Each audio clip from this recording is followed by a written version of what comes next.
November police भरती online मार्गदर्शन केंद्राचा 21वा दिवस. आजच्या कार्यक्रमामध्ये सहभागी झालेले सर्व विद्यार्थी, मान्यवर प्राध्यापक आणि आजचे प्रमुख व्याख्याते माननीय गोपाळ मोजार सर यांचे मी आपल्या महाविद्यालयाकडून स्वागत करतो. अधिक वेळ न घेता मी माननीय प्राध्यापक गोपाळ मोजार सरांना विनंती करतो की सरांनी आपले मार्गदर्शन सुरू करावे. धन्यवाद सर.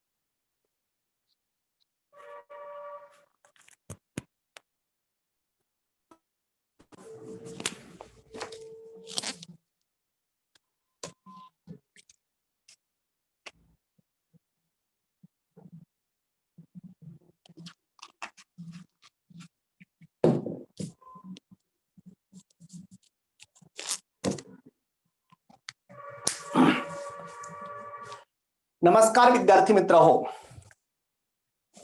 कला विज्ञान आणि वाणिज्य महाविद्यालय मनमाड यांच्या माध्यमातून आणि इग्नायटेड माइंड्स फाउंडेशन यांच्या संयुक्त विद्यमाने आपला सुरू असलेला हा पोलीस भरती पूर्व प्रशिक्षण कार्यक्रम किंवा पोलीस भरती पूर्व मार्गदर्शन कार्यक्रम, त्या संदर्भात आतापर्यंत आपण जो काही आपल्याला वेळ प्राप्त होतो आहे त्या वेळेच्या माध्यमातून पोलीस भरतीच्या संदर्भात जे काही महत्त्वाचे संदर्भ असतील, जे काही महत्त्वाचे विषय असतील, जे काही महत्त्वाचे टॉपिक्स असतील, त्या संदर्भात शक्य होईल तेवढी चर्चा आणि तेवढं मार्गदर्शन किंवा तेवढी एक डायरेक्शन, दिशा देण्याचं काम करतो आहे. परंतु विनंतीपूर्वक प्रत्येक विद्यार्थ्याला सांगतो आहे की जे काही या लेक्चर्स मध्ये होत आहे किंवा जे काही तुम्हाला मिळतं आहे त्याला अजून चांगली शार्पिंग आणि फिनिशिंग करणं गरजेचं आहे. स्पर्धा प्रचंड मोठी आहे. स्पर्धेला घाबरून जाण्याचं कारण नाही, परंतु स्पर्धेसाठी किंवा स्पर्धेत टिकण्यासाठी स्ट्रगल फॉर एक्झिस्टन्स आणि सर्व्हायव्हल ऑफ द फिटेस्ट आपण ते नियम बघितलेले आहे. त्यासाठी आपल्याकडे जे आहे ते जास्तीत जास्त त्याला आपण शार्पिंग करणं किंवा त्याला ओरिएंटेशन करणं, चालू घडामोडीचा संदर्भ देणं आणि त्या माध्यमातून आपल्या मित्रांशी गप्पा मारताना त्या संदर्भात कम्युनिकेशन करणं की आज सरांनी हे शिकवलं, तुला हे जमलं का किंवा तुला हे समजलं का किंवा हेही आहे त्यामध्ये अजून, म्हणजे बऱ्याच वेळेअभावी काही मुद्दे आम्हाला सांगता येत नाही किंवा सांगू शकत नाही किंवा फास्ट मध्ये पुढे जावं लागतं. तर त्याचं जर तुम्ही घरी जाऊन परत व्यवस्थित जर रिव्हिजन केली तरच त्याचा व्यवस्थित फायदा होऊ शकेल. महाविद्यालयाचे प्राचार्य माननीय सन्माननीय आदरणीय डॉक्टर जगदाळे सर आणि त्यांच्या सर्व टीमने आपल्यासाठी हा फार मोठा उत्सव खऱ्या अर्थाने आयोजित केलेला आहे. त्याचा तुम्ही चांगला लाभ घ्या. फक्त विनंती आहे की जे काही लेक्चर मध्ये होतं आहे ते घरी जाऊन व्यवस्थित जे आहे ते बघत चला किंवा घरी लेक्चर संपल्यानंतर त्याचं व्यवस्थित इंटरप्रिटेशन करत जा, जेणेकरून तुमचा सक्सेस रेट आणि तुमची स्वप्न लवकरात लवकर साकार होतील. Okay, good evening everybody. तर आज आपण जे काही बघणार आहोत, कालपर्यंत आपण मराठीच्या संदर्भात चर्चा केली आणि मराठीचे जे आहे ते काल मॅडमने काळ असेल किंवा त्या संदर्भात विरुद्धार्थी शब्द, समानार्थी शब्द, शब्द समूहाबद्दल एक शब्द, अशा प्रकारच्या भरपूर काही कन्सेप्ट सांगितल्या. त्याआधी आपण मराठीचे वेगवेगळे संदर्भ बघितलेले होते. आज आपण गणिताच्या संदर्भात चर्चा करणार आहोत. तर गणिताला साधारणतः खरा तर शब्द आहे अंकगणित, कारण गणित जे आहे ते वेगवेगळं असतं. आपल्या आयुष्याचं सुद्धा एक गणित असतं किंवा आपल्या भविष्याचं सुद्धा एक गणित असतं. आयुष्याचं गणित वेगळं असतं, भविष्याचं गणित वेगळं असतं. स्पर्धा परीक्षेचं सुद्धा एक गणित असतं. पण मुद्दा आहे की इथे विचारले जाणारे तुम्हाला जे काही प्रश्न आहे ते अंकगणिताविषयी असणार आहे, म्हणून त्याला साधारणतः अंकगणित असे म्हटले जाते. मूळ मुद्दा मला जो काही एक्सप्लेन करायचा आहे की त्या अंकगणितामध्ये वेगवेगळे टॉपिक्स आहे, पण पोलीस भरती सारख्या ज्या काही परीक्षा आहेत त्यांना मुख्यत्वे जे प्रश्न आतापर्यंत जास्तीत जास्त विचारले गेलेले आहे ते संख्या मालिका जी आहे किंवा आपल्या ज्या काही संख्या आहेत त्यांच्याविषयी विचारले गेलेले आहे. आज जो काही आपल्याला वेळ उपलब्ध आहे त्यामध्ये जितक्या काही जास्त कन्सेप्ट किंवा जितक्या काही जास्त ज्या आहे त्या धारणा आपल्या अभ्यासाच्या दृष्टीने क्लिअर करता येतील तो आपला प्रयत्न असणार आहे. तर अशा प्रकारे आज आपण अंकगणिताच्या लेक्चरमध्ये संख्या मालिकांच्या संदर्भात चर्चा करणार आहोत. मग विद्यार्थी मित्र हो, मूळ मुद्दा आहे अशा प्रकारच्या संख्या. मग तुम्हाला संख्या हा शब्द उच्चारला की लगेच तुमच्या डोळ्यासमोर एखादा आकडा येतो. आकडा कोणता? तर हा अंकगणिताचा आकडा सांगतोय. तर मूळ मुद्दा आहे कोणता तरी आकडा येणार, कोणती तरी इमेज येणार किंवा अशा प्रकारचं काहीतरी 10, 20, 25 किंवा इंग्रजी असेल तर 20, 40, 50 असं काहीतरी तुम्ही म्हणणार आहात. पण अंकगणिताच्या संदर्भात ज्या काही संख्या अनेक साऱ्या आहेत, तुम्ही कधी तो 3 इडियट्स तो चित्रपट बघितला असेल. तारे जमीन पर, की तारे जमीन परचा जो काही ईशान आहे, ईशान अवस्थी, त्याला जे आहे ते हे अंकगणित काहीच समजत नाही आणि त्याच्या डोळ्यासमोर सगळे अंक असे एकमेकांसमोर जे आहे ते फिरत आहे आणि त्याचा जीव घ्यायला धावत आहे. पण तशा प्रकारचं अंकगणित एवढं काही अवघड नाही किंवा अशा प्रकारचं काही वेगळं नाही. फक्त अंकगणिताच्या मात्र सिस्टीम्स आहे, बेसिक्स आहे आणि लॉज आहे. ते नियम तुम्हाला व्यवस्थित समजले, ते बेसिक्स तुमचे व्यवस्थित क्लिअर झाले तर अंकगणिताच्या बाबतीत तुमचा एकही मार्क जाणार नाही. पण त्या दृष्टीने तुम्ही तयारी करायला हवी. अंकगणिताचा मुद्दा असा आहे, अगदी रिझनिंगचा सुद्धा पुढे बुद्धिमत्ता चाचणी मुद्दा असा आहे की जितकी जास्त तुम्ही प्रॅक्टिस कराल तितकं तुमचं परफेक्शन किंवा तितकं तुमचं प्रेझन्स ऑफ माइंड की नेमकं कोणतं गणित कोणत्या वेने विचारलेलं आहे हे तुम्ही सोडवू शकाल किंवा त्याला न्याय देऊन आपला सक्सेस पाथवे क्लिअर करू शकाल. तर आपला मुद्दा आहे अंकगणित आणि अंकगणिताचा आजचं पहिला लेक्चर जे आहे ते संख्या मालिकेवर आहे. अगदी बेसिक टॉपिक घेऊन मी तुमच्या समोर येतो आहे. हे प्रथमच जे आहे ते खूप अवघड विषय आहे आणि खूप काही आहे, मला काही जमणार नाही असं कोणाला वाटायला नको. त्यामुळे अगदी बेसिक टॉपिक पहिल्यांदा मी चर्चा करतो आहे. अंकगणितामध्ये अनेक साऱ्या संख्या आहे आणि त्या संख्यांविषयक परीक्षेला तुमच्या पोलीस भरतीला काही प्रश्न सोपे सोपे अगदी विचारले जातात. अगदी सोपा मुद्दा मी सुरुवात करतो. अंकगणित आणि अंकगणितामध्ये काही संख्या या समसंख्या असतात. ही भरपूर काही संख्या आहे पण काही संख्या या समसंख्या असतात. थोडी पहिली एक वेगळी चर्चा करतो. समसंख्यांच्या प्रथम मी एक थोडीशी वेगळी चर्चा करतो की ज्या काही संख्या आहेत त्या संख्यांमध्ये पहिली मी एक चर्चा करतो ती जी आहे नैसर्गिक संख्यांची चर्चा करतो. नैसर्गिक संख्या किंवा ज्याला नॅचरल नंबर असं म्हटलं जातं. तर या नैसर्गिक संख्या, मग आपल्याला माहित आहे संख्या भरपूर आहे पण नेमकं नैसर्गिक संख्या कशाला म्हणणार?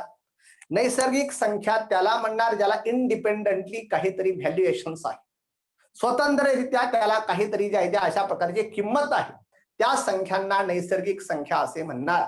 आणि मग आपल्याला माहित आहे जरी आपल्याकडे 0 असला, शून्याचा शोध कुणी लावलेला आहे सांगण्याचा प्रयत्न करा. शून्याचा शोध कुणी लावला?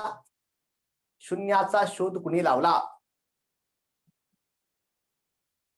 आर्यभट्ट. Very good. आर्यभट्टाने शोध लावलेला आहे. शून्याचा शोध. आर्यभट्ट हा महान ऍस्ट्रॉलॉजिस्ट आहे आणि त्यामुळे आपण जो काही पहिला उपग्रह अवकाशात सोडला भारताचा 10 एप्रिल 1975 ला इंदिरा गांधींच्या काळात भारताचा पहिला सॅटेलाइट अवकाशात सोडला, त्याला नाव आपण आर्यभट्टाचं दिलेले आहे.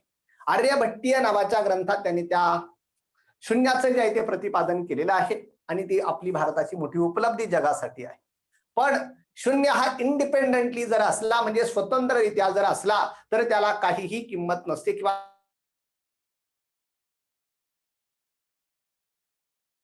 आम्ही 0 पैसे दिले किंवा 0 पैसे देतो तर 0 पैसे म्हणजे किती पैसे? काहीच नाही असा त्याचा अर्थ आहे.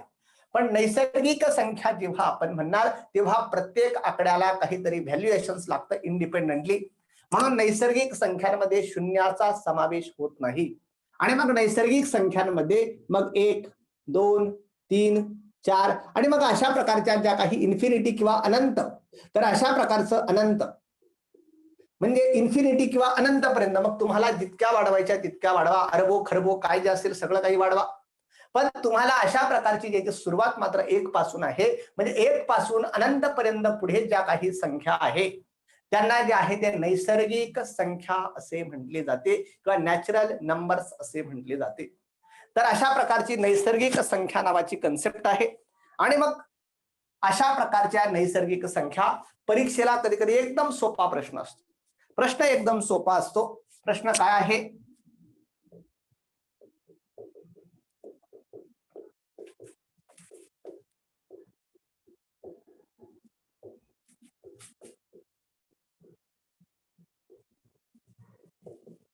एकदम सोपा प्रश्न आहे. मग कोणती आहे? उत्तर लगेच पटकन समोरून येतील. सर्वात लहान नैसर्गिक संख्या कोणती आहे?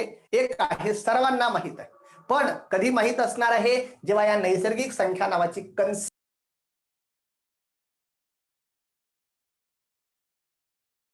आहे. प्रश्न काही अवघड नाही, परंतु प्रश्न काही अवघड नाही, मात्र तुम्हाला कन्सेप्ट क्लिअर असणं गरजेचं आहे.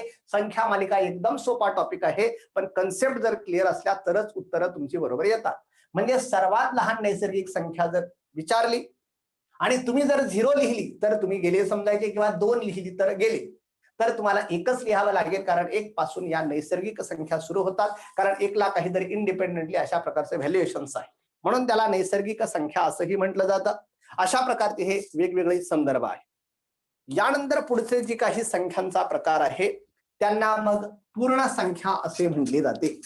पूर्ण संख्या.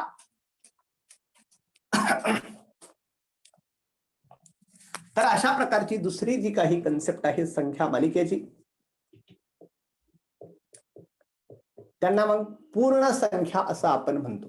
आणि मग या पूर्ण संख्यांचा जेव्हा आपण विचार करतो तेव्हा मग पूर्ण संख्यांची सुरुवात 0 पासून होत असते. पूर्ण म्हणजे झिरोज, याला सुद्धा काहीतरी व्हॅल्युएशन, याला काहीतरी स्थान आहे, आणि मग 0 शिवाय जे आहे ते बाकीच्या संख्या पूर्ण होऊ शकत नाही. म्हणून जे आहे ते अशा प्रकारचा 0 पासून सुरुवात आहे, आणि मग नंतर 1 2 3 4 आणि मग अशा प्रकारचं ती जी आहे ती इन्फिनिटी किंवा या अनंत पर्यंत जाणार आहे. इन्फिनिटी किंवा अनंत म्हणा, म्हणजे कितीही तुम्ही पुढे वाढवा, पण स्टार्ट कुठून आहे तर त्या शून्यापासून त्यांची सुरुवात झालेली आहे, म्हणून त्या पूर्ण आहे. शून्याशिवाय अंक पूर्ण होतात का? जे काही अंक आहे, आपण म्हणतो 0 to 9 अंक आहे, आणि त्यांचं मिळून सगळं अंकगणित किंवा सगळं जे आहे ते आकडे बनलेले आहे, पण शून्याशिवाय ते पूर्ण होणार का? शून्याशिवाय पूर्ण होणार नाही, म्हणून त्या संख्येला पूर्ण संख्या असं म्हटलं जातं. अशा प्रकारची जी काही पूर्ण संख्या आहे ती सर्वात लहान पूर्ण संख्या मग कोणती, जर परीक्षेला प्रश्न विचारला, सर्वात लहान पूर्ण संख्या ती आहे 0, आणि सर्वात लहान नैसर्गिक संख्या तर ती आहे 1. एकदम स्लाइट डिफरन्स आहे, पण पूर्ण संख्या आणि नैसर्गिक संख्या जर कधी वाचलंच नाही किंवा कधी समजूनच घेतलं नाही, पण मात्र मग परीक्षेत तुम्हाला परफॉर्म करता येणार नाही. असे कसेही मार्क पडत नाही की मला येतं सगळं, गेलो परीक्षेला बसलो लगेच मार्क पडतात, असा कुणीही आता राहिलेला नाही. आपण सर्व काही ज्ञानेश्वर किंवा विवेकानंद नाही की एकदा फक्त वाचलं किंवा कधीतरी शिकलो आहे पहिली दुसरीला, आता मला परत कधीच वाचायची गरज नाही, असं काही आपलं नाही. आपल्याला रिव्हिजन लागते, ओरिएंटेशन लागतं. म्हणजे मूळ मुद्दा आहे की त्यामुळे व्यवस्थित कन्सेप्ट क्लिअर करत चला. पूर्ण संख्यांची सुरुवात शून्यापासून आहे आणि नैसर्गिक संख्यांची सुरुवात 1 पासून आहे, आणि या सर्व पॉझिटिव्ह नंबर आहे. इथे कुठेही ऋण संख्या नाही किंवा ऋण संख्यांचा इथे कोणताही संदर्भ नाही. तिसरी एक महत्वाची कन्सेप्ट आहे, त्याला पूर्णांक संख्या असे म्हटले जाते.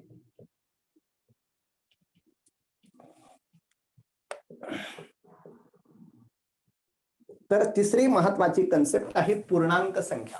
इथे मात्र मग खरा क्लायमॅक्स आहे, कारण पूर्णांक संख्यांचा जेव्हा आपण संदर्भ बघतो त्या पूर्णांक संख्यांचा संदर्भ फार वेगळा आहे. अगदी लिहून दाखवतो की अशा प्रकारचं जे आहे ते अनंत किंवा इन्फिनिटी पासून त्या सुरू होणार, आणि मग इकडे त्या संख्या ज्या आहेत त्या अशा प्रकारच्या अनंत किंवा इन्फिनिटी पासून सुरू होणार, आणि मग इकडे -3 -2 -1, आणि मग इकडे जे आहे ते इकडे येणार 0, मग इकडे 1 2 3 आणि मग इकडे परत अनंत मध्ये आहे. म्हणजे अशा प्रकारचं पूर्णांक, म्हणजे पूर्ण संख्यांमध्ये पूर्ण ही आहे, नो प्रॉब्लेम, पण पूर्णांक जर त्याचा द्यायचा असेल तर त्याच्यामध्ये मायनस मध्ये सुद्धा द्यायचे जाऊ शकतात. म्हणजे तुम्हाला जे आहे ते तुम्हाला मूळ मुद्दा सांगतो की अशा प्रकारचं. कधी काळी आपल्याला आठवतं की 5वी 6वीला आपल्याला एक संख्या रेषा असायची.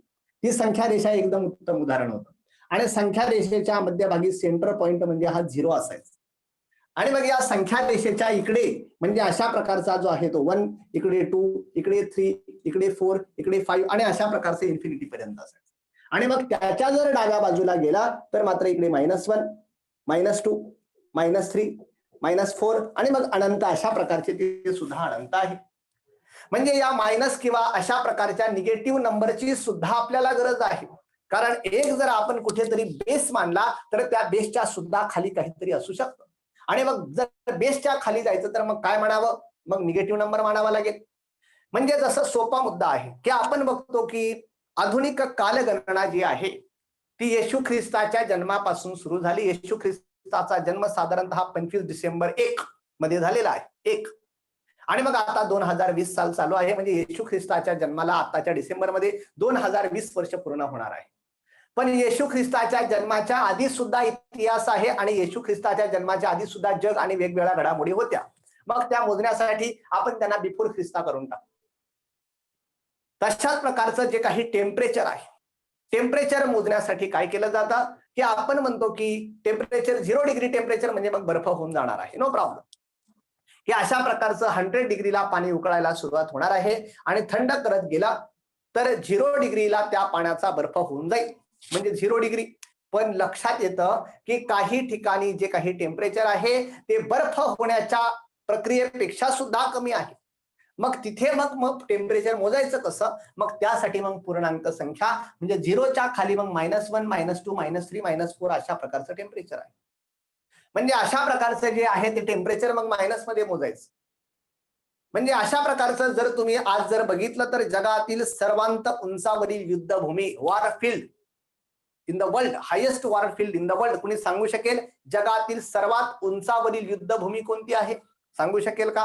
हे आलं तर सांगा. फक्त मी एक मुद्दा सांगतो आहे, मायनस मला सांगायचं आहे, पूर्णांक संख्या. कोणी सांगू शकेल? युद्धभूमी वॉर फील्ड ती भारतामध्ये आहे, जगातील सर्वांत उंचावरील युद्धभूमी. बरोबर आहे. खरं तर एक्झॅक्ट उत्तर जे आहे जगातील सर्वांत उंचावरील युद्धभूमी सियाचीन नावाचा भाग आहे. सियाचीन ऐकला असेल, व्हेरी गुड. तर हा सियाचीन नावाचा जो काही भाग आहे की जेव्हा आपण म्हणतो की आमचा काश्मीर किंवा आमचा भारत देश, दुर्दैवाने जे आहे ते अशा प्रकारचा जेव्हा आपण काश्मीर किंवा भारताचा हा मुकुट किंवा उत्तरेचा भाग काढतो तेव्हा दुर्दैवाने सांगावंसं वाटतं की काश्मीरचा एवढा भाग जो आहे तो एवढा भाग पाकिस्तानकडे आहे आणि त्याला आपण POK म्हणतो, पाक ऑक्युपाइड काश्मीर, नकाशामध्ये दाखवतो. पण ऍक्च्युअली तो आपल्या ताब्यात नाही, तो गिलगिट बाल्टिस्तान नावाचा भाग पाकिस्तानमध्ये आहे आणि इकडचा भाग जो आहे तो पाकिस्तानने चीनला देऊन टाकलेला आहे, ज्याला आपण अक्साई चीन म्हणतो. म्हणजे अशा प्रकारचा जो आहे तो अशा प्रकारचा काश्मीर आपल्याकडे आहे. आणि मग राहिलेला एवढा काश्मीर आपल्याकडे आहे, लडाख इकडे आहे, इकडे श्रीनगर किंवा काश्मीर आहे आणि इकडे जम्मूचा भाग. पण या भागात जो काही काराकोरम रेंज आहे, या काराकोरम रेंज मध्ये ही जी काही वॉरफील्ड आहे या भागात एकदम टॅक्टिकल दृष्ट्या किंवा युद्धाच्या दृष्टीने अत्यंत महत्वाचा पॉइंट हा जो आहे हा सियाचीन नावाचा पॉइंट आहे. आणि त्या सियाचीन मध्ये जर सध्या तुम्ही गेला तर जवळजवळ टेम्परेचर -45 डिग्री सेंटीग्रेड आहे. -45, 0ला तर बर्फ होतो, त्याच्यापेक्षा किती टेम्परेचर? -45. आणि मग अशा प्रकारचं मायनस जात जात जात अशा प्रकारचं ऍब्सोल्यूट टेम्परेचर -273, ज्याला ऍब्सोल्यूट 0 म्हणतात. म्हणजे हा 0 खरा नाही, याच्यापेक्षा खाली टेम्परेचर आहे आणि ते 273 पर्यंत खाली जाऊ शकतात. सियाचीन युद्धभूमीवर -45 डिग्री टेम्परेचर असतात. भारताचं सैन्य किती कष्ट करून ते सियाचीन युद्धभूमीचं रक्षण करत असेल आपण विचार करू शकतो. म्हणजे अशा प्रकारचं जे आहे ते वेगवेगळे मुद्दे आहेत. तर मूळ मुद्दा मला सांगायचा आहे, अशा प्रकारची सियाचीन नावाची युद्धभूमी टेम्परेचर मायनस मध्ये असतं, पण मायनस ही काही नैसर्गिक संख्या नाही, पूर्ण संख्या नाही, तर मायनस मधले जे काही फिगर्स आहे ते पूर्णांक संख्येमध्ये दाखवले जातात. तर अशा प्रकारचा मूळ मुद्दा आहे. कधी कधी परीक्षेला जीके मध्ये प्रश्न येऊ शकतो की आता आपल्याला माहित आहे हिवाळा चालू झाला आणि हिवाळा चालू झाला की काश्मीर नावाचा जो काही प्रदेश आहे त्याची राजधानी स्थानांतरित केली जाते. कारण काश्मीरची मूळ राजधानी आहे श्रीनगर, परंतु इकडे बर्फ इतका पडतो की सगळे व्यवहार थांबून जातात. म्हणून मग हिवाळा चालू झाला की राजधानी या जम्मूला आणली जाते आणि आता काल परवा जे आहे ते राजधानीचं स्थानांतरण झाला आणि राजधानी जम्मूला आणली गेलेली आहे. उन्हाळा चालू झाला की परत राजधानी इकडे जाईल.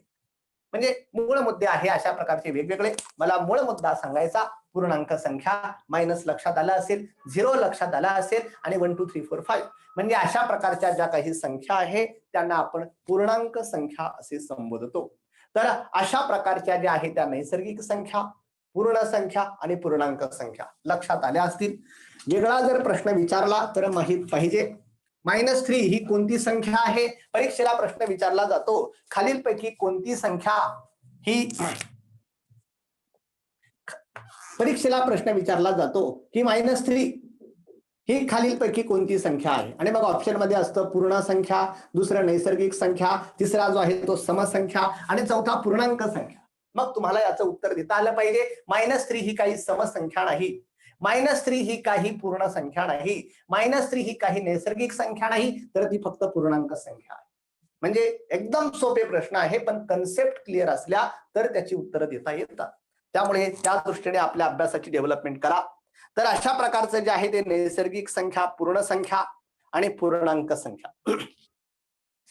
यानंतर एक वेगळा प्रश्न मी सांगतो की ऑड आणि इव्हन त्याविषयी काही प्रश्न एखादा विचारला जातो. तर समजा आपल्याला जे आहे ते आपल्याला सांगितलं समसंख्या. तर समसंख्या म्हणजे काय? तर समसंख्या इवन नंबर. मग समसंख्या म्हणजे काय?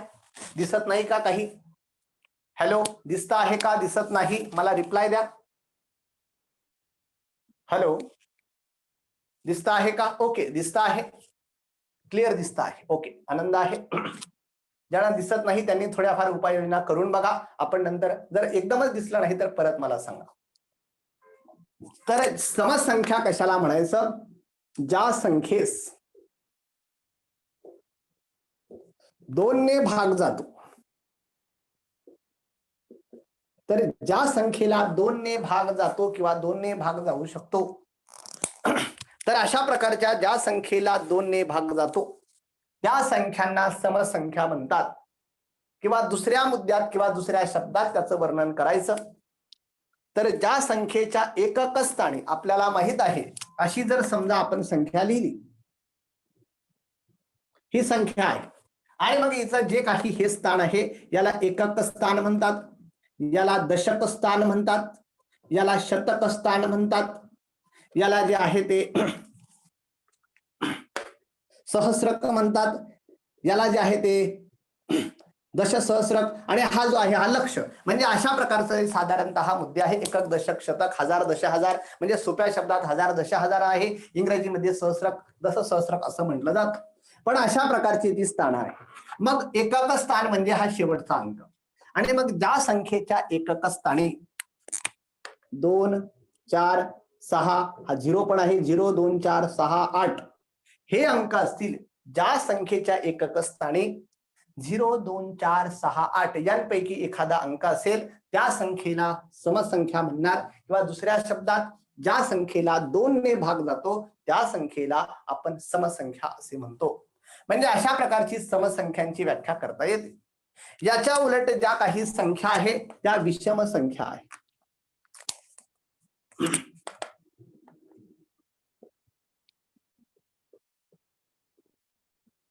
तर आता विषम संख्या किंवा इंग्रजीमध्ये ज्यांना ऑड नंबर म्हणतात, मग ज्या संख्येला 2 ने भाग जात नाही,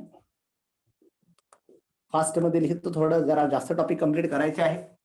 ज्या संख्येला 2 ने भाग जात नाही म्हणजेच 1, 3, 5, 7, 9 या संख्या असतील, 2 ने भाग जातो का? 2 ने भाग जात नाही. किंवा एखाद्या संख्येच्या एकक स्थानी, एखाद्या संख्येच्या एकक स्थानी 1, 3, 5, 7, 9 या जर संख्या असतील एकक स्थानी तर त्यांना विषम संख्या म्हणणार. म्हणजे समजा मी असा नंबर लिहिला 412 तर ही समसंख्या आहे. पण मी असा नंबर लिहिला 513 तर हा जो नंबर आहे याच्या एकक स्थानी 3 आहे, आणि 3 असला म्हणजे विषम संख्या आहे.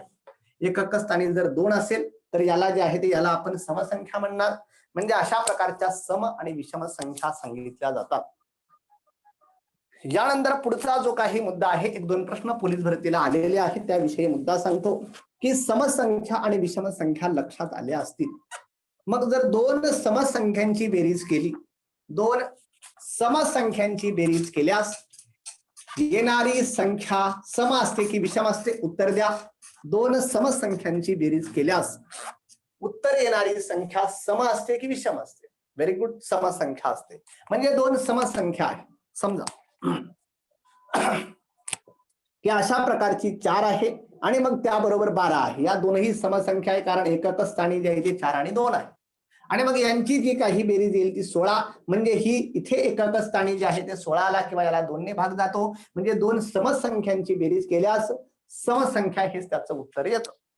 दुसरा प्रश्न कधी कधी विचारला जातो, 2 विषम संख्यांची बेरीज केली, 2 जर विषम संख्यांची बेरीज केली, समजा 13 आणि 25 अशा प्रकारच्या विषम संख्या आहे, एकक स्थानी 3 आणि 5 आहे किंवा 2 ने भाग जात नाही म्हणजे विषम संख्या आहे. यांची बेरीज केल्यास येणारे उत्तर, जर 2 विषम संख्यांची बेरीज केली तर मुद्दा आहे 2 विषम संख्यांची बेरीज केली असता येणारे उत्तर समसंख्या येते. म्हणजे इथे चुकायचं नाही, व्यवस्थित लक्षात घ्या. येणारे उत्तर म्हणजे 5 आणि 3 8 येतो, आणि 2 आणि 1 3 म्हणजे 38 संख्या झाली. पण येणाऱ्या उत्तरात जे आहे ते 2 ने भाग जाणार आहे आणि एकक स्थानी 8 आहे. मग आपण बघितलं एकक स्थानी जर अशा प्रकारचा 0, 2, 4, 6, 8 आले तर ती संख्या सम असते. म्हणजे 2 समसंख्यांची बेरीज केली तर येणारे उत्तर सम असते. सॉरी, आणि दोन विषम संख्यांची बेरीज केली तर येणारे उत्तर सुद्धा सम असते. हा मुद्दा आहे.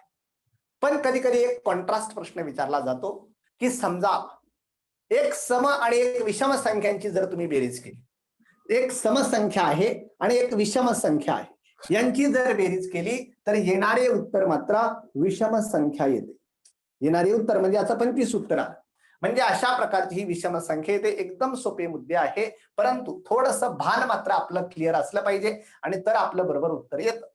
तर अशा प्रकारची सम आणि विषम संख्यांची जर बेरीज केली तर मात्र उत्तर जे आहे, येणारं उत्तर हे विषम संख्या आहे. यानंतर समसंख्यांचा जर गुणाकार केला, गुणाकार आता फास्ट मध्ये सांगतो, लिहित नाही. समसंख्यांचा गुणाकार केला तर तो गुणाकार समसंख्या येतो. विषम संख्यांचा जर गुणाकार केला, विषम संख्यांचा जर गुणाकार केला तर तो विषम संख्या येतो. विषम संख्यांची बेरीज केली तेव्हा समसंख्या येतो. पण विषम संख्यांचा गुणाकार केला, 3 आणि 5 विषम संख्या आहे, 5 त्रिक 15, मग 15 कोणती संख्या येणार? विषम संख्या. समसंख्यांचा गुणाकार केला, उत्तर समसंख्या येणार.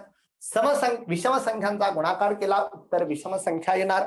आणि जर सम आणि विषम संख्यांचा गुणाकार केला तर आपल्याला माहित आहे उत्तर विषम संख्या येणार. 2 आणि तर अशा प्रकारचं जे आहे ते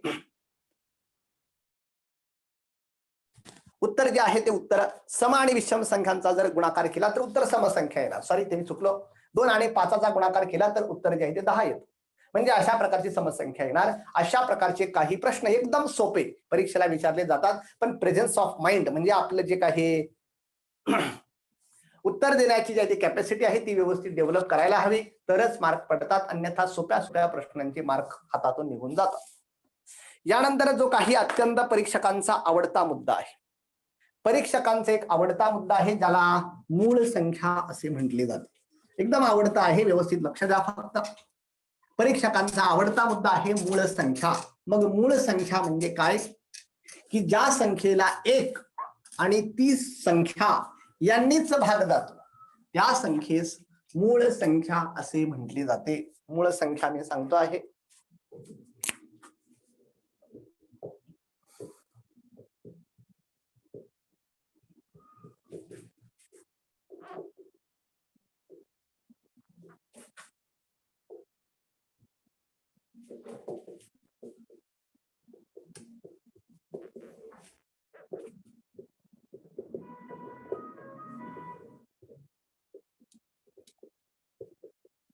तर एखाद्या संख्येस जो भाग जाणार आहे तो एकतर 1 ने भाग जाईल का, 1 ने सगळ्या संख्यांना भाग जातो त्याचा काही प्रश्न नाही. पण एखाद्या संख्येस 1 ने भाग जातो आणि डायरेक्टली त्याच संख्येने भाग जातो, मध्ये 2 ने 3 ने 4 ने 5 ने 6 ने कशानेच भाग जात नाही, तर अशा प्रकारच्या संख्येला मूळ संख्या असे म्हटले जाते. आणि मग मूळ मुद्दा आहे की मग अशा प्रकारच्या मूळ संख्या कोणकोणत्या आहे. परीक्षकांचा अत्यंत आवडता टॉपिक आहे.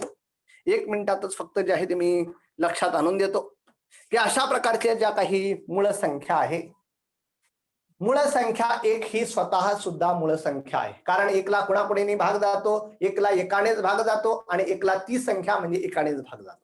म्हणजे सर्वात लहान मूळ संख्या 1 आहे. पण परीक्षक फार विचित्र प्रश्न विचारतात. फक्त प्रश्न सोपे असतात, मात्र आपलं भान क्लिअर असायला हवा किंवा व्यवस्थित असायला हवं. मग आपल्याला माहित आहे 1 ते 10 यामध्ये किती मूळ संख्या आहे. मग आपल्याला लक्षात यायला पाहिजे की 1 ते 10 मध्ये 1, 3, 5, 7 आणि 7 एवढ्या ज्या आहेत त्या 4 महत्वाच्या मूळ संख्या आहेत. म्हणजे 1 ते 10 मध्ये या 4 मूळ संख्या आहे. 9 लिहू नका, 9 विषम असेल पण त्याला 3 ने भाग जातो, 3 त्रिक 9. म्हणजे 1, 3, 5, 7 बघा, त्याला फक्त त्याच संख्येने भाग जातो, म्हणजे या संख्येने किंवा 1 ने भाग जातो. नंतर जे आहे ते परीक्षेला प्रश्न विचारला जातो 11 ते 20 मध्ये एकूण किती मूळ संख्या आहे. 11 ते 20 यामध्ये एकूण किती मूळ संख्या आहे. व्यवस्थित अभ्यास केला तर आपल्याला आढळतं फक्त 11 आहे, 13 आहे, 17 आहे आणि 19 आहे. म्हणजे 4 संख्या आहे की या संख्या ज्या आहे ते 4, म्हणजे 11 ते 20 मध्ये एकूण किती मूळ संख्या आहे तर त्या 4 आहे. त्यानंतर 21 ते 30 मध्ये जर विचारला तर 21 ते 30 मध्ये 23 नावाची संख्या आहे आणि एक 29 नावाची संख्या आहे. तर अशा प्रकारची 23 आणि 29 याच दोन संख्या आहे. म्हणजे परीक्षेला विचारलं जातं खालीलपैकी 21 ते 30 मधील मूळ संख्या कोणती. 21 ते 30 मधील मूळ संख्या कोणती. आणि 1 नंबरच्या ऑप्शन मध्ये असतं 21, 2 नंबरच्या ऑप्शन मध्ये असतं 23, 3 नंबरच्या ऑप्शन मध्ये असतं 29 आणि 4 नंबरच्या ऑप्शन मध्ये असतं 2 आणि 3. मग तुम्हाला इथे एक्झॅक्ट उत्तर देता आलं पाहिजे. मग एक्झॅक्ट उत्तर कोणतं आहे. 21 ते 30 मधील मूळ संख्या कोणती. मला उत्तर सांगा. 21 ते 30 मधील मूळ संख्या कोणती.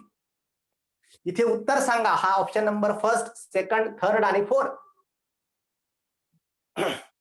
तर 2 आणि 3 म्हणजे ऑप्शन नंबर 4 असं उत्तर सांगितलं. म्हणजे परीक्षेला तुम्ही चुकू शकतात. का चुकू शकतात. जर तुम्ही पुढचा प्रश्न व्यवस्थित वाचला नाही तर तुम्ही पाठ करून ठेवलेला असता. प्रश्न वाचला की लगेच आपले टेबल टेनिस सुरू. मूळ संख्या विचारली 21 ते 30 मधली. अरे 23 आहे ना इथे, पुढे कुणी वाचतच नाही. पण आता कधी कधी खरं तर हा प्रकार एमपीएससीला असतो, पोलीस भरतीला सुद्धा इम्प्लिमेंट केला जाऊ शकतो. ऑप्शन नंबर फर्स्ट 21 आहे, सेकंड नंबर ऑप्शन 23 आहे, थर्ड नंबर ऑप्शन 29 आहे आणि फोर्थ नंबर ऑप्शन आहे ऑप्शन नंबर 2 आणि 3.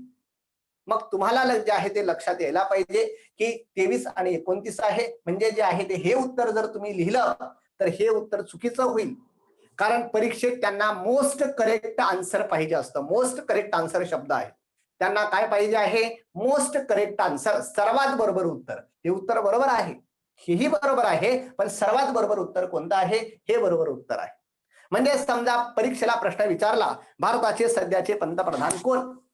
आणि ऑप्शन मध्ये आहे की पंडित नेहरू, नरेंद्र मोदी, मनमोहन सिंग, लाल बहादूर शास्त्री. आणि मग अशा प्रकारचं तुम्हाला माहित आहे पंतप्रधान, मग हे पण पंतप्रधान आहे पण सध्याचे विचारले आहे. मग सध्याचे मग नरेंद्र मोदीच उत्तर लिहावं लागेल. म्हणजे मूळ मुद्दा फक्त मला सांगायचा आहे की जो प्रश्न विचारला तसंच उत्तर लिहायचं. सध्या तर मग सध्याच उत्तर लिहा. इथे विचारलं मग मूळ संख्या कोणती. मग या दोन्ही आहे. मग या दोन्ही सांगणारा पर्याय हा आहे. म्हणजे अशा प्रकारचा हा मुद्दा आहे.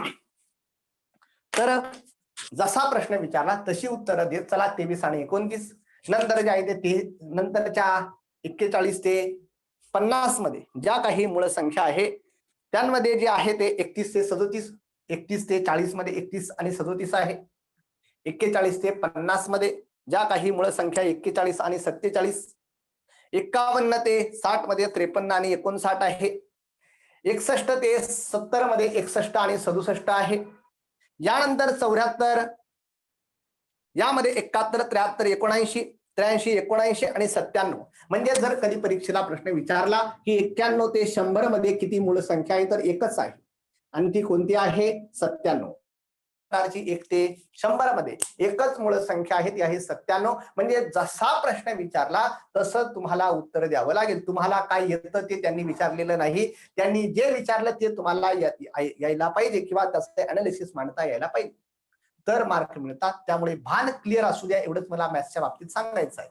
अवघड असं काही नाही, मात्र डोकं एकदम स्थिर आणि शांत पाहिजे. नेमकं काय विचारलं तेच उत्तर द्यायचं आहे.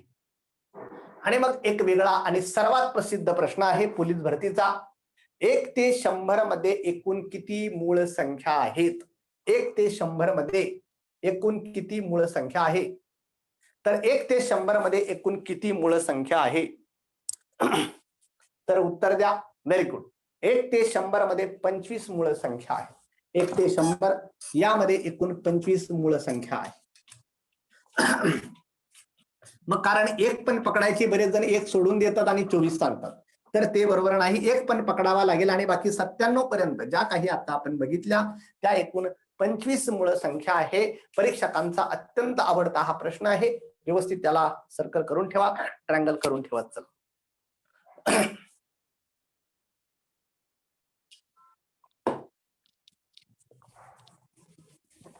तर अशा प्रकारचा जो संदर्भ आहे तो मूळ संख्यांच्या संदर्भात आहे.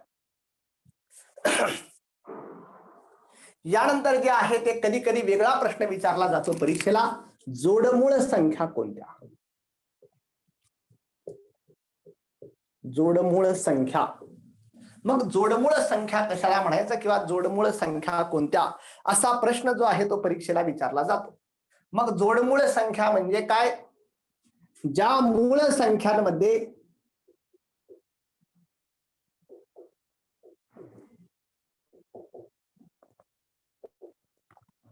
2चा फरक आहे. ज्या सलग येणाऱ्या मूळ संख्यांमध्ये किंवा ज्या सलग मूळ संख्यांमध्ये 2चा फरक आहे. शक्यतो सलग येणाऱ्यांमध्ये म्हणजे ज्या काही क्रमाने येतील पण त्यांच्यामध्ये 2चा फरक आहे, अशा प्रकारच्या संख्यांना जोडमूळ संख्या म्हटलं जातं. म्हणजे ज्या 2 मूळ संख्यांमध्ये, व्हेरी गुड, एकदम बरोबर आहे, ज्या 2 मूळ संख्यांमध्ये फक्त 2चा फरक आहे त्या संख्यांना जोडमूळ संख्या म्हणतात. म्हणजे तुम्हाला लिहिलं 1 आणि 3, मग या काय आहे, दोनही मूळ संख्या आहे आणि यांच्यामधला डिफरन्स 2चा आहे, म्हणजे या जोडमूळ संख्या आहे. 3 आणि 5 या जोडमूळ संख्या आहे. 5 आणि 7 या काय आहे, जोडमूळ संख्या आहे. म्हणजे अशा प्रकारच्या ज्या काही संख्या आहेत त्या जोडमूळ संख्या आहे. किंवा कधी कधी उदाहरण विचारलं जातं 71 आणि 73, तर अशा प्रकारच्या या ज्या संख्या या कोणत्या संख्या आहेत, तर आपल्या लक्षात यायला पाहिजे की या ही जोडमूळ संख्या आहे. किंवा 59 आणि 61, 59 आणि 61 या ही मूळ संख्या आहे. आणि मग यांमध्ये जे आहे ते 59 आणि 61 कोणत्या संख्या आहे, 2चाच डिफरन्स आहे. म्हणजे फक्त इथेच 2चा डिफरन्स नाही तर इथे सुद्धा 2चा डिफरन्स आहे, म्हणून या संख्यांना जोडमूळ संख्या असे म्हटले जाते. परीक्षेचे महत्वाचे प्रश्न आहे, लक्षात ठेवत चला. आणि मग एकदा पोलीस भरतीचा मग परत एकदा फेमस प्रश्न आहे. 1 ते 100च्या दरम्यान, 1 ते 100च्या दरम्यान आपण मूळ संख्या किती बघितल्या, 25. 1 ते 100च्या दरम्यान 25 मूळ संख्या आहे. आणि परीक्षकांचा प्रश्न असतो 1 ते 100च्या दरम्यान किती जोडमूळ संख्या आहे. मग उत्तर सांगा. व्हेरी गुड, उत्तर लगेच समोरून आली, आनंद आहे. तर 1 ते 100च्या दरम्यान 8 मूळ संख्या जोडमूळ संख्या आहे. कारण त्या कशा पकडायच्या, ही एक जोडमूळ संख्या, ही एक जोडमूळ संख्या, ही एक, मग अशा प्रकारच्या किती आहे, 8 आहे. ही वेगळी, ही वेगळी, ही वेगळी, ही वेगळी, ही अशा मोजायच्या नाही. जोडमूळ म्हणजे ट्विन्स आहे, 2 आले पाहिजे. जेव्हा आपण म्हणतो जुळं जन्माला आलेलं आहे तेव्हा एक मूल जन्माला आलेलं नसतं, एक मुलगा एक मुलगी म्हणजे 2 असतात. म्हणजे इथे पण जोडमूळ म्हणजे ही एक संख्या झाली, ही एक, ही एक, ही एक, म्हणजे अशा प्रकारच्या 8 जोड्या आहेत. म्हणजे अशा प्रकारच्या ज्या आहेत त्या 8 संख्या असतात. हा महत्वाचा एक प्रश्न आहे. यानंतर परीक्षेला काही एकदम सोपे प्रश्न विचारले जातात की सर्वांत मोठी एक अंकी संख्या कोणती. उत्तर द्या. एकदम सोपा प्रश्न आहे. सर्वांत मोठी, याला काही अभ्यासाची पण गरज नाही. सर्वांत मोठी एक अंकी संख्या कोणती, 9. सर्वात मोठी 2 अंकी, डबल 9. सर्वात मोठी 3 अंकी, ट्रिपल 9. आणि सर्वात मोठी जेवढ्या अंकी विचारली तेवढे 9 लिहून टाकायचे, ही सर्वात मोठी ती संख्या. तर अशा प्रकारचं जे आहे ते वेगवेगळे आणि सोपे सोपे प्रश्न सुद्धा जे आहे ते परीक्षेला विचारलेले असतात.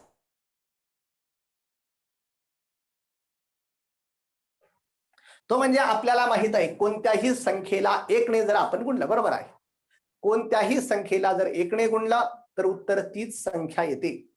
कोणत्याही संख्येला 1 ने गुणलं, 1000 आहे, 1000ला 1 ने गुणला उत्तर 1000 येणार, म्हणजे तीच संख्या येणार. पण कोणत्याही संख्येला 0 ने गुणल्यास, 0 ने गुणल्यास, कोणत्याही संख्येला 0 ने गुणल्यास उत्तर काय येणार, 0 येणार. म्हणजे नियम आहे, मात्र एखाद्या वेळेस परीक्षेला विचारला तर घाबरून जायला नको, म्हणून सांगतो की कोणत्याही संख्येला 0 ने गुणल्यास उत्तर 0 येणार आहे. म्हणजे अशा प्रकारचा जे आहे ते हा नियम. त्यानंतर काही मजेदार प्रश्न या संख्या मालिकेविषयी विचारले जातात. त्या मजेदार प्रश्नांमध्ये प्रश्न विचारला जातो 0 ते 100, 0 ते 100 म्हणजे 0, 1, 2, 3, 99, 100 काय जे असेल अशा प्रकारचे 0 ते 100. यामध्ये 0 ते 100 यामध्ये 2 ते 9 पर्यंतचे अंक किती वेळेस आलेले आहे, 2 ते 9 पर्यंतचे अंक.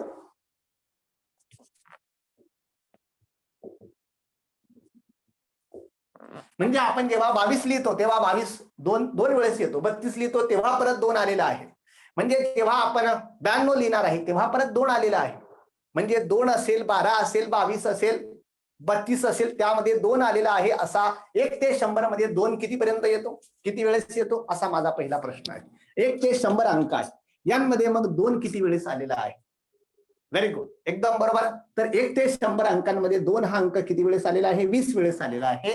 आणि तशा प्रकारे मग 3 घ्या, 4 घ्या, 5 घ्या, 6 घ्या, 7 घ्या, 8 घ्या, 9 घ्या, हे सगळे अंक त्यांमध्ये 1 ते 100 मध्ये 2 ते 9 पर्यंतचे जे काही अंक आहे ते जवळजवळ 20 वेळा येत असतात. 9 सुद्धा 20 वेळेस आहे, 2 सुद्धा 20 वेळेस आहे, 8 सुद्धा 20 वेळेस आहे. म्हणजे हे भान क्लिअर असू द्या की 1 ते 100 मध्ये 2 ते 9 पर्यंत सगळे अंक 20 वेळेस येतात. म्हणजे 2 20 वेळेस येतो, 3 20 वेळेस, अशा प्रकारचं त्याचं टार्गेट आहे.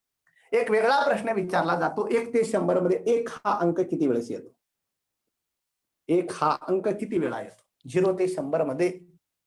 पण मात्र मग इथे 1 हा एक वेगळा आहे, बाकी मग 10चा 1 असणार आहे, 11चा 1 असणार आहे, त्याचंही असणार आहे. पण यामध्ये 1 हा अंक बरोबर आहे 21 वेळा येतो. 1 ते 100 मध्ये 1 हा अंक 21 वेळा येतो. आणि मग सर्वात प्रसिद्ध प्रश्न, 0 हा अंक किती वेळा येतो? सांगा मग. 0 हा अंक एकदम सोपा आहे. तर 0 हा अंक 21 वेळा येतो, नो प्रॉब्लेम. पण 0 हा अंक किती वेळा येतो? तर व्हेरी गुड. तर 0 हा अंक 11 वेळेस येतो. व्यवस्थित लिहून ठेवा आणि परीक्षेला तुम्हाला कामाचं आहे. त्यामुळे परीक्षेला एकदम सोपेच प्रश्न असतात, मात्र गोंधळ जर टाळला तर उत्तर बरोबर येतात आणि तर पोस्ट मिळते. त्यामुळे जर विचारलं 0 ते 100 मध्ये 4 5 6 7 8 9 काय असेल ते 20 वेळेस येतात. 1 हा अंक मात्र 21 वेळेस येतो आणि 0 हा अंक मात्र किती वेळेस येतो? 11 वेळेस विचारला जातो. 100 आहे म्हणजे हे पण 2 धरायचे आणि हा पण धरायचा आणि मग बाकीचे जे आहे ते 9. म्हणजे अशा प्रकारचा 11 वेळेस जे आहे ते येतो. अशा प्रकारचा हा महत्वाचा मुद्दा आहे. यानंतर एक प्रसिद्ध प्रश्न विचारला जातो, त्रिकोणी संख्या. थोडीशी चर्चा करतो फक्त जे आहे ते त्रिकोणी संख्या. परीक्षेला प्रश्न विचारला जातो 21 पाया असणारी. आता परीक्षेचे प्रश्न घेऊनच चर्चा करतो, कारण आपल्याकडे सगळ्या गोष्टी समजून सांगायला वेळ कमी आहे. 21 पाया असलेली त्रिकोणी संख्या कोणती? प्रश्न लिहून घ्या हवं तर. परीक्षेला असेच प्रश्न आलेले आहे.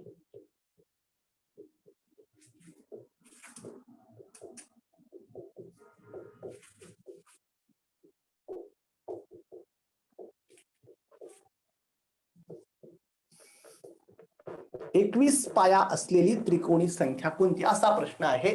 म्हणजे यामध्ये जे काही विचारलेलं आहे की 21 पाया असलेली त्रिकोणी संख्या कोणती. आणि मग अशा प्रकारची जेव्हा त्रिकोणी संख्या विचारलेली असते तेव्हा मूळ मुद्दा आहे की एक फक्त फॉर्म्युला लक्षात ठेवायचा. त्रिकोणी संख्या कोणती असा जर प्रश्न विचारला तर 21 पाया असलेली त्रिकोणी संख्या कोणती? तर एकदम सोपा मुद्दा आहे. जर 21 पाया असलेली विचारली तर पाया 21 म्हणजे पुढची संख्या असणार आहे 22. आणि त्रिकोणाचा आपल्याला माहित आहे, त्रिकोण म्हणजे जे आहे ते त्याचा फॉर्म्युला आहे 1/2 पाया इंटू उंची. मग पाया हा आहे आणि उंची ही आहे. त्याला कशाने भागायचं? 1/2. त्रिकोणाचं क्षेत्रफळ कसं काढतात? 1/2 पाया गुणिले उंची. आणि मग यामध्ये जर 21 पाया असेल तर पहिला 21 घ्यायचा. पहिला घ्या, दुसरा घ्या, काही फरक पडत नाही. पण नियम असा आहे, मग 1/2 पाया 21 आणि त्याच्या पुढची संख्या म्हणजे उंची, मग हा 22. आणि मग अशा प्रकारचं म्हणजे ते काय येईल? 21 इंटू 22 भागिले 2. एकदम सोपं आहे. त्रिकोणी संख्या म्हणजे काय? त्रिकोणाचं क्षेत्रफळ काढण्याचं आहे. पण पाया जर 21 आहे, उंची त्याच्या पुढचा आकडा असतो. मग अशा प्रकारची 21 इंटू 22 भागिले 2, कारण 1/2 पाया गुणिले उंची. आणि मग अशा प्रकारचं जर उत्तर काढलं तर आपल्या लक्षात येईल. तर याचं उत्तर काय येईल? 231. आता खरं तर जास्त चर्चा करायला वेळ नाही, पण त्रिकोणी संख्या म्हणजे 21 पाया असलेली त्रिकोणी संख्या कोणती आहे? ही आहे 231. म्हणजे तुम्हाला जर प्रामाणिकपणे सांगतो, गणित अवघड नाही, पण जर प्रॅक्टिस केली किंवा समजून घेतलं किंवा बेसिक्स क्लिअर केले तरच मार्क पडतात, अन्यथा मार्क कधीच पडत नाही मॅथ्स मध्ये. तर 21 पाया असलेली त्रिकोणी संख्या एकदम सोपा आहे.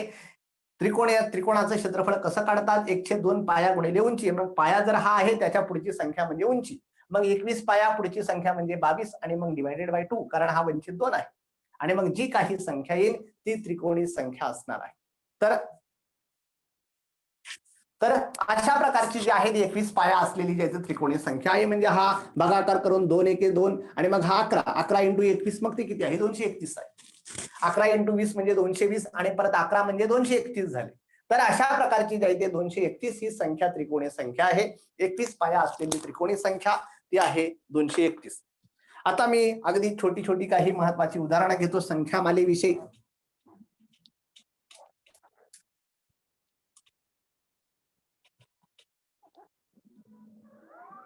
सॉरी, याचं उत्तर चुकलेलं आहे. हा बरोबर आहे, 231 भागाकार आहे.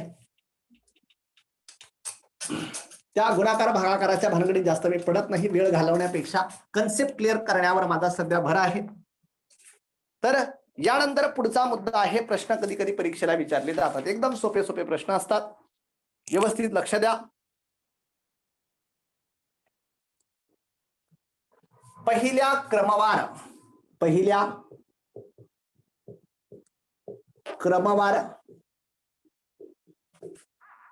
तर पहिल्या क्रमवार 47 नैसर्गिक संख्यांची बेरीज किती?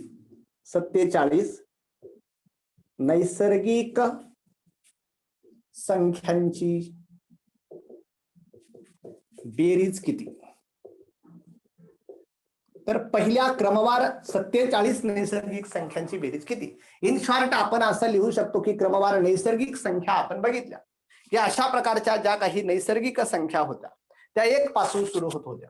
म्हणजे आता आपल्याला क्रमवार 47 संख्यांची बेरीज करायची आहे, म्हणजे 1 2 3 4 प्लस डॅश डॅश डॅश आणि मग शेवटला जो आहे तो शेवटचा आकडा काय आहे 47 इज इक्वल टू किती? अशा प्रकारचा प्रश्न विचारला गेलेला आहे.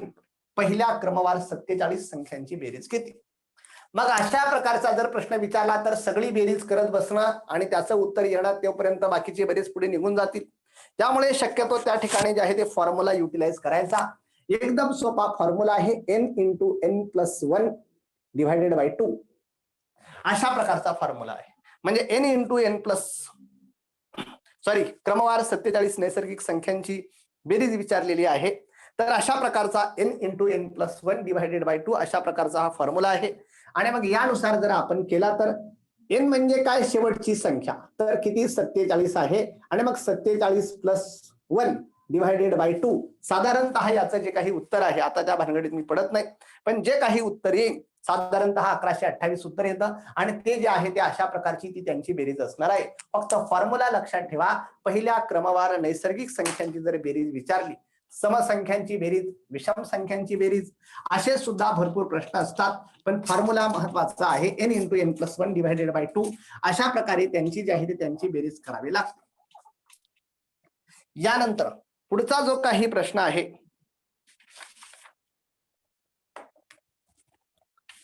जर एक वेगळा प्रश्न आहे,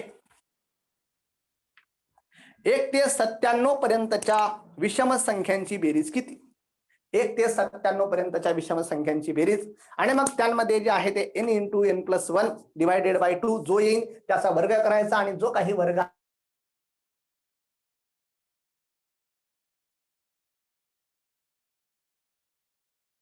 जो काही प्रश्न आहे, प्रश्नांची चर्चा करतो. वेळ आपल्याकडे आय थिंक कमी आहे, तर 10 मिनिटं राहिलेले आहे. प्रश्नांची चर्चा करतो. समजा एक असा प्रश्न आहे, एकदम सोपा प्रश्न आहे, प्रश्न लिहून घ्या.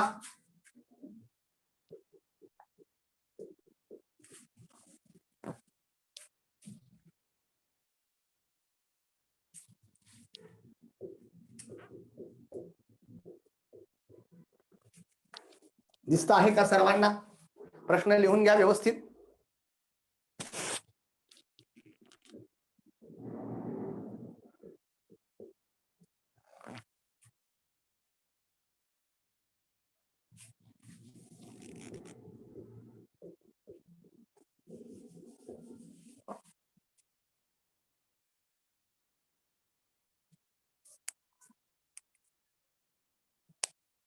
तर अशा प्रकारचा प्रश्न आहे आणि मग इथे विचारलं जातं हाऊ मेनी, मग काढा किती. मग आपण एवढं मोठं उदाहरण बघून तिथेच अर्ध गळून जातो. पण एकदम सोपा प्रश्न आहे, फक्त लॉजिक आणि थिंकिंग वापरणं जे आहे ते गरजेचं आहे.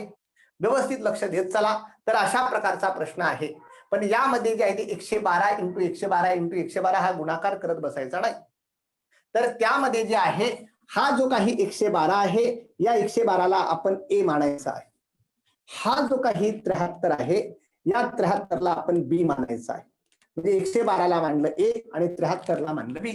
आणि मग याची जर परत आपण अरेंजमेंट केली तर 112 हा 3 वेळेस आहे, म्हणजे आपण असं लिहू शकतो एचा घन, कारण 3 वेळेस आहे. त्याला वजा काय आहे? हा बी. आणि मग बीचा काय? हा घन. आणि मग खाली जर आपण बघितलं, परत एकदा ऍडजस्टमेंट करायची.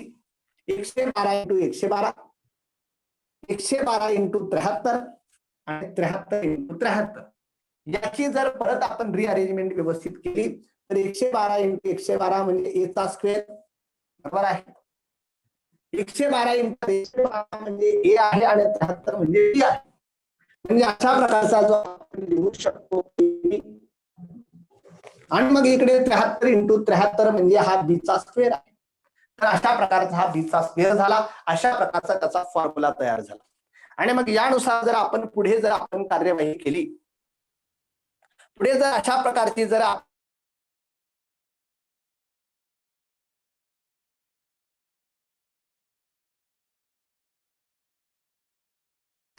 हॅलो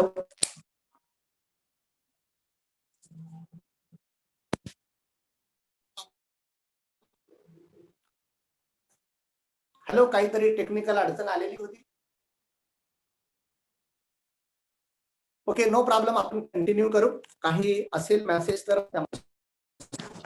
याचा जो काही फॉर्म्युला आहे ए क्यूब मायनस बी क्यूब असा जेव्हा फॉर्म्युला असतो तेव्हा याचं जे काही फॉर्म्युला आहे ए मायनस बी एकदम सोपा आहे. तर अशा प्रकारचा आहे A minus B into A square plus twice A B plus B square, अशा प्रकारचा त्याचा फॉर्म्युला होतो. आणि मग खाली आहे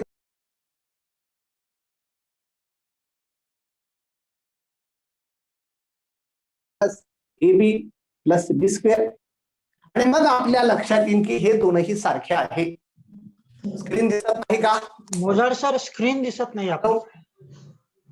मोजाड सर स्क्रीन दिसत नाही.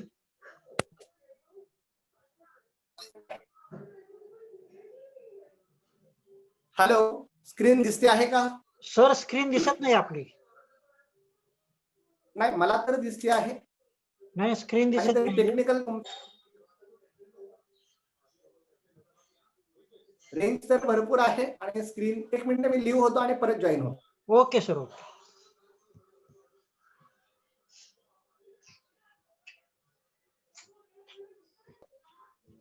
Hello Shinde sir. Yes sir. हा ठीक आहे. पोलीस भरती ऑनलाईन मार्गदर्शन आजचा हा 21वा दिवस. या दिवशी सरांनी अंकगणित याविषयी विद्यार्थ्यांना मार्गदर्शन केले. त्यामध्ये नैसर्गिक संख्या, पूर्ण संख्या, पूर्णांक संख्या, समसंख्या, विषम संख्या आणि त्रिकोणी संख्या ह्या अंकगणितातील जे काही कन्सेप्ट असतात ह्या अगदी विद्यार्थ्यांना सहज सोप्या भाषामध्ये समजतील अशा पद्धतीने